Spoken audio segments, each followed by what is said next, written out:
Hello guys welcome back to my channel. साथीहरू आजको यस भिडियोमा म तपाईहरुलाई सिम्पल कुर्ताको कटिङ बताउने छु, जसको लागि मैले यहाँनिर सुतीको पिस लिएको छु र यसको गला अलरेडी बनिसकेको छ र यसको कटिङ म तपाईहरुलाई यस भिडियोमा बताउने छु। म तपाईहरुलाई बताउने छु कि कपडा कसरी फोल्ड गर्ने भन्ने बारेमा। र यो चाहिँ फ्रन्ट वाला पार्ट रहेको छ र यसमा चाहिँ डिजाइन छ र बाकी जुन कपडा उब्रेको छ त्यो कपडा चाहिँ मैले यतापट्टि साइडमा राखेको छु। सबैभन्दा पहिले त हामीले यसको लम्बाइ निकाल्नु पर्ने हुन्छ र लम्बाइ निकाल्नु भन्दा पहिले म तपाईहरुलाई गलामा चिन्ह लगाएर देखाउने छु र त्यसको लागि म थोरै जुम गरेर देखाउने छु। हामीले चाहिँ यहाँनिर फ्रन्ट गलाको भाग निकाल्नु पर्ने हुन्छ र त्यसको लागि तपाईहरुले यहाँबाट चाहिँ म आफ्नो गलाको डिपनेस निकाल्ने छु। मेरो गलाको डिपनेस रहेको छ 6 इन्च। 6 इन्चमा मैले 0.4 इन्च एड गर्ने छु किनकि यहाँ माथिनिर हाम्रो सिलाइको भागमा 0.4 जानेछ, त्यसको लागि मैले एड गरेको छु। सो त्यसैले हाम्रो गलाको डिपनेस रहेको छ 6.4 इन्च। त्यसपछि हामीले यहाँनिर फ्रन्ट पार्ट र ब्याक पार्टलाई छुटाउनु पर्ने हुन्छ र म चाहिँ यहाँ फ्रन्ट पार्टलाई कटिङ गर्ने छु।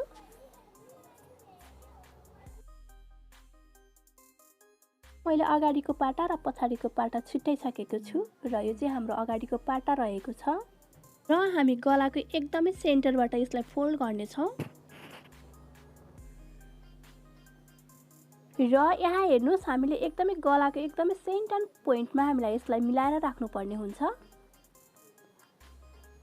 ले एउटा कुरा ध्यान दिनुपर्ने हुन्छ कि तपाईहरुले यो गलाको जुन चाहिँ सेन्टर पोइन्ट छ त्यही पोइन्टबाट नै तपाईहरुले सिधा मिलाएर फोल्ड गर्नुपर्ने हुन्छ र बाङ्गोटिङ्गो भयो भने चाहिँ हाम्रो कटिङ नै बिग्रिने सम्भावना धेरै हुन्छ। र तपाईहरुले चाहिँ यसलाई पिनले पनि सुरक्षित गरेर राख्न सक्नुहुनेछ र यसलाई पिनले सुरक्षित गरेर राख्यो भने यो दायाँ बायाँ हल्लिदैन र दायाँ बायाँ नहल्लेपछि हाम्रो कटिङको भाग एकदमै राम्रो हुन्छ। अब हामी यहाँनिर कुर्ताको लम्बाइ लिने छौं र मेरो मेजरमेन्टमा कुर्ताको लम्बाइ आएको छ 38 इन्च र 38 इन्चमा तपाईहरुले +2 एड गर्नु होला र +2 एड गर्नलाई एड गरेर पछि हामीलाई त्यसलाई फोल्ड गर्ने भाग राख्नु पर्ने हुन्छ र मैले चाहिँ यहाँनिर मेरो कुर्ताको अलरेडी भाग यहाँनिर फोल्ड गरेको हुनाले मैले चाहिँ यहाँ +2 एड गरिन र मैले चाहिँ 38 इन्च नै राखेको छु। यहाँ हल्का थोरै जुम गरेर तपाईहरुलाई देखाउने छु ताकि मेजरमेन्टको लागि सजिलो होस् र तपाईहरुले यस्तो साइडमा पिन लगाइदिनु। पिन लगाउँदा फेरि चाहिँ हाम्रो कपडा हल्लिदैन र नहल्लेपछि चाहिँ कपडाको मेजरमेन्ट चाहिँ एकदम राइट आउँछ र त्यसपछि तपाईहरुले यहाँ माथि हाफ इन्च जति चिन्ह लगाउनु होला। हाफ इन्च जति चिन्ह लगाउँदा फेरि चाहिँ हाम्रो सिलाइको भाग हुन्छ र त्यो सिलाइको भाग चाहिँ यहीँबाट कटिएर जान्छ र त्यसपछि हामीले यहाँनिर कुमको भाग निकाल्नु पर्ने हुन्छ र मेरो कुमको भाग रहेको छ 7 इन्च र तपाईको आफ्नो कुमको भाग कति रहेको छ त्यसलाई यहाँनिर राख्नु पर्ने हुन्छ र फोल्डेड वाला भागदेखि उता ओपन वाला साइडसम्म तपाईले आफ्नो कुमको भाग राख्नु पर्ने हुन्छ र त्यसपछि हामी यहाँनिर बाहुलाको गोलाइ निकाल्ने छौं। बाहुलाको गोलाइ निकाल्नको लागि तपाईले आफ्नो कुमको भाग कति राख्नु भएको थियो त्यसैलाई नै यहाँनिर राख्नु होला। मैले चाहिँ कुमको भागमा 7 राखेको थिएँ, त्यसैले मैले यहाँनिर 7 राखे र यसलाई स्ट्रेट लाइन गर्दिनु होला। अब हामीलाई छातीको लागि निशाना लगाउनु पर्ने हुन्छ र छातीको लागि निशाना लगाउनको लागि तपाईको छातीको साइज कति छ त्यसलाई 4 ले भाग गरेर 0.4 चाहिँ लुजिङ भाग राख्नु होला। मेरो मेजरमेन्टमा रहेको छ छातीको साइज 34 लाई 4 ले भाग गरौँ र 34 लाई 4 ले भाग गरेर +0.4 एड गर्ने छु। सबै गरेर 8.5 आयो र अब यसलाई स्ट्रेट लाइनले जोइन गर्दिम।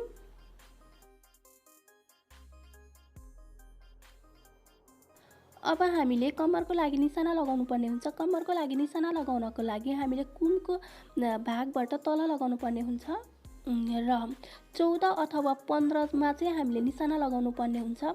तपाईले छोटो साइजको कुर्ता बनाउँदै हुनुहुन्छ भने त्यो भन्दा माथि पनि लगाउन सक्नुहुन्छ 12 11 मा। म चाहिँ यहाँनिर 14 मा निशाना लगाउने छु र फेरि पनि कम्मरको लागि निशाना लगाऊ। कम्मरको लागि निशाना लगाउनको लागि तपाईको कम्मरको साइज कति छ त्यसलाई 4 ले भाग गरेर प्लस पॉइन्ट एड गर्नु। मेरो मेजरमेन्टमा रहेको छ कम्मरको साइज 29 लाई 4 ले भाग गर्ने छु 7.25 आयो र त्यसलाई 0.4 एड गर्ने छु। टोटल गरेर 7.75 आएको छ।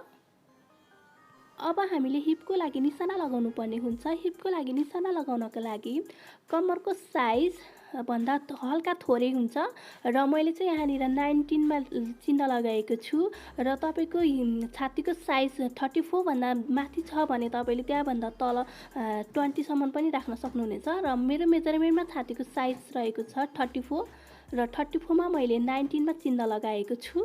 र अब हामी हिपको मेजरमेन्ट गर्नेछौँ। हिपको मेजरमेन्ट गर्नको लागि तपाईको हिपको साइज कति रहेको छ त्यसलाई 4 ले भाग गर्नु र 0.4 एड गर्नु।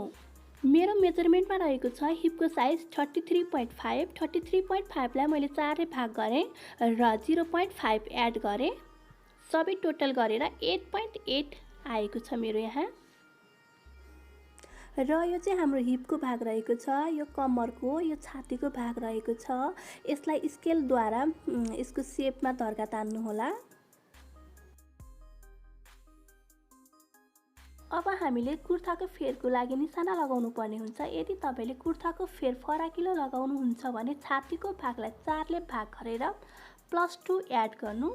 यदि तपाईले कुर्ताको फेर स्ट्रेट लगाउनुहुन्छ भने तपाईको हिप राउन्ड कति छ त्यतिबाट नै सिधा स्ट्रेट लाइन गर्दिनु। मैले चाहिँ यहाँनिर कुर्ताको फेर सानो राखेर कुर्ता बनाउँदै छु, त्यसैले हिपको राउन्ड जति नै छ त्यति नै म कुर्ताको फेर राख्ने छु र मेरो हिपको राउन्ड आएको थियो 8.8 र मैले चाहिँ हिपको राउन्ड अनुसार नै 8.8 मा निशाना लगाएको छु। अब यो दुईटा निशानालाई स्ट्रेट लाइनले जोइन गर्दियौँ। अब हामीले बाहुलाको गोलाइको लागि निशाना लगाउनु पर्ने हुन्छ। म यसलाई हल्का थोरै जुम गरेर देखाउने छु। देख्न सक्नुहुनेछ यहाँबाट चाहिँ बाहुलाको गोलाइ आउनेछ। बाहुलाको गोलाइको जुन लाइन थियो त्यसको बिल्कुल आधीमा हामीले निशाना लगाउनु पर्ने हुन्छ। देख्न सक्नुहुनेछ यो चाहिँ 7 इन्चको लाइन थियो र म चाहिँ 3.5 मा चाहिँ निशाना लगाउने छु। हाम्रो अगाडिको पाटा रहेको छ र अगाडिको पाटा र पछाडिको पाटाको बाहुलाको गोलाइ फरक कटिङ हुन्छ र त्यसैले तपाईले यहाँ जुन स्ट्रेट लाइन देखिरहनु भएको छ यो स्ट्रेट लाइनदेखि थोरै भित्र 0.4 मा निशाना लगाउनु होला र यसलाई बाहुलादेखि माथि कुमसम्म स्ट्रेट लाइनले जोइन गरिदिनु होला। अनि यसलाई थोरै हल्का गोलो गरेर घुमाइदिनु होला।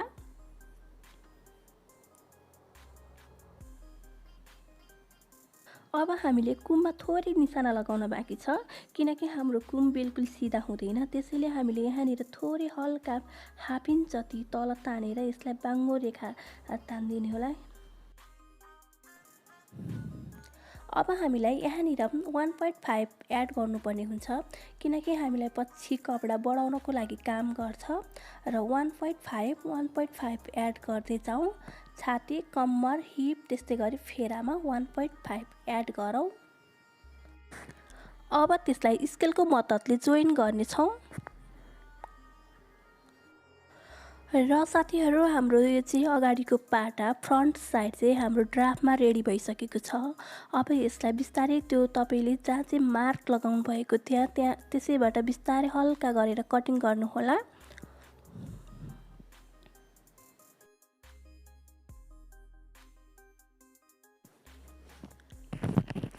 र साथीहरू तपाईले चाहिँ यहाँ देख्नु भएको छ मैले कपडा यसरी उठाएको छु र कपडा यसरी उठाउन चाहिँ खासै मिल्दैन। मैले चाहिँ यहाँनिर पिन लगाएको भएर मैले यो कपडालाई उठाएको छु। यदि हजुरहरूले पिन लगाउनु भएको छैन भने यो कपडा यसरी नउठाउनु होला किनकि कपडा उठाएपछि हाम्रो कपडा यताउता सर्ने सम्भावना हुन्छ, त्यसैले कपडा नउठाइकन काट्नु होला। साथीहरू यो चाहिँ मेरो ब्याक साइडको लागि कपडा रहेको छ। यसमा चाहिँ कुनै चिन्ह छैन, यो चाहिँ पुरै सादा रहेको छ र मैले चाहिँ यहाँ डबल फोल्ड गरेर राखेको छु र हामीलाई बाँकीको कपडाबाट बाहुला पनि बनाउनु पर्ने हुन्छ र आफू भएको ठाउँतिर फोल्ड गरेर राख्नु होला र अर्को साइडमा खुल्ला छोडिदिनु होला। अब हामी यहाँनिर फ्रन्ट पार्टलाई राख्नेछौँ र अगाडिको पाटालाई राख्दाखेरि तपाईलाई जति कपडा आवश्यक परेको हुन्छ त्यति कपडालाई राख्नु होला किनकि हामीलाई यहाँ बाहुला बनाउनु पर्ने पनि हुन्छ र बाहुला बनाउँदाखेरि कुनै बेला कपडा नपुग्न पनि सक्छ, त्यसैले तपाईलाई जति कपडा चाहिएको छ त्यति कपडालाई राख्नु होला। अनि पिन लगाएर त्यसलाई सुरक्षित गरिदिनु होला। पिन लगाउँदा चाहिँ हाम्रो कपडा यताउता हल्लिने सम्भावना हुँदैन। अब हामीले बाहुलाको गोलाइको लागि निशाना लगाउनु पर्ने हुन्छ। हामीले चाहिँ अगाडिको पाटा भन्दा पछाडिको पाटा चाहिँ हल्का धेरै काट्नुपर्ने हुन्छ। त्यसैले तपाईहरूले चाहिँ यो अगाडिको पाटा देखिरहनु भएको छ त्यहाँभन्दा माथि थोरै 1 इन्च अगाडि निशाना लगाउनु होला र त्यसपछि त्यसलाई हल्का गोलो सेपमा सेप लगाइदिनु होला। अब हामीले निशाना लगाएको सेपबाट हामी यसको पछाडिको पाटालाई काट्ने छौँ।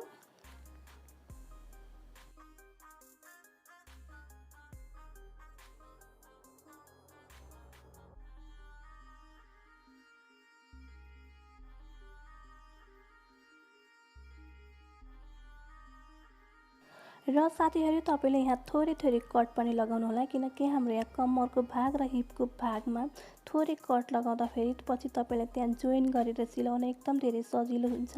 त्यसैले मैले यहाँ थोरै कट लगाएको छु र अब त्यसलाई हल्का गरेर त्यसको सेपमा काट्नु होला।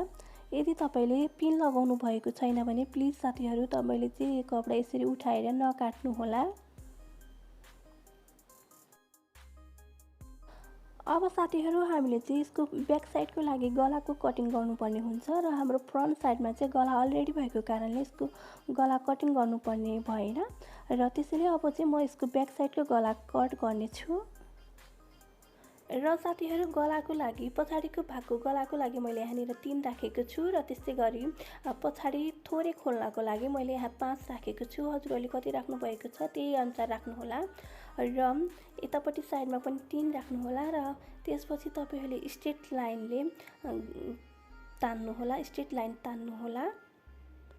अब हामी गलाको गोलो डिजाइन काट्नको लागि तपाईहरूले यो सेन्टर पोइन्टदेखि थोरै भित्र 1/2 इन्च लैजानु होला र त्यसलाई सिधा गरेर र त्यसपछि हल्का गोलो गोलो सेपमा त्यसलाई लैजानु होला र त्यसलाई थोरै मिलाएर कट गर्नु होला। र अब हामी यसलाई ओपन गरेर हेर्नेछौँ। फाइनली हाम्रो गलाको डिजाइन चाहिँ यस्तो आएको छ। र साथीहरू हामीले अगाडिको पाटा र पछाडिको पाटाको कुर्ताको भाग काटिसकेका छौँ। अब हामीले बाहुलाको कटिङ गर्न बाँकी छ।